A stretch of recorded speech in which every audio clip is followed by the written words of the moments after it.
Hello বন্ধুরা, আজ আমি তোমাদের কাছে নতুন একটা রেসিপি নিয়ে এসেছি। জিরে আলু। দেখো, আলুকে সেদ্ধ করে আমি এইভাবে কেটে নিয়েছি। এখানে গোটা জিরে রয়েছে, নুন আছে, চাট মশলা রয়েছে, হলুদ আছে, গোটা জিরে, ধনে রয়েছে। আমি এবার ধনে আর জিরে একসাথে বেটে নেব।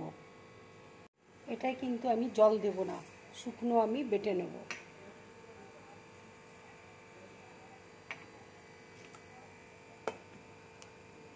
তেল দেখো গরম হয়ে গেছে। এবার আমি গোটা জিরে ফোড়ন দিয়ে দিচ্ছি।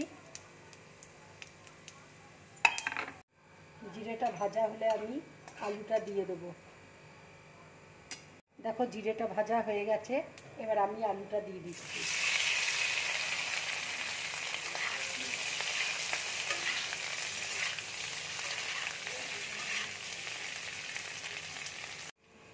দেখো মশলাটা বাটা হয়ে গেছে। জিরে আলু মানে জিরের পরিমাণটা এখানে একটু বেশি লাগবে। আলুটা মোটামুটি ভাজা হয়ে এসছে। এবার আমি হলুদ দিয়ে দিচ্ছি, একটু নুন দিয়ে দিচ্ছি, আন্দাজ মতো নুন দিয়ে দিচ্ছি।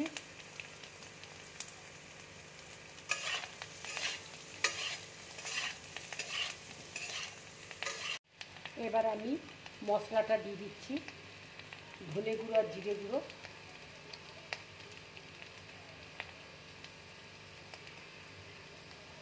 এবার লঙ্কা গুঁড়ো দিয়ে দিচ্ছি, চাট মশলা দিয়ে দিচ্ছি,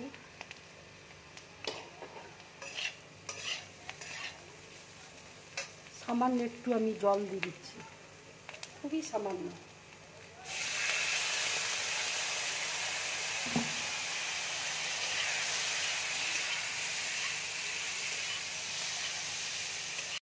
তরকারিটা দেখো হয়ে গেছে। এবার আমি গ্যাসটা অফ করে দিচ্ছি। এবার আমি প্লেটের মধ্যে তুলে নিচ্ছি।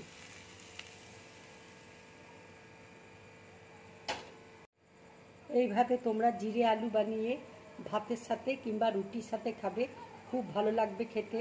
যদি আমার এই রেসিপিটা তোমাদের ভালো লাগে তাহলে লাইক করবে, শেয়ার করবে আর ড্রিম ব্লগ চ্যানেলটাকে সাবস্ক্রাইব করবে। নমস্কার।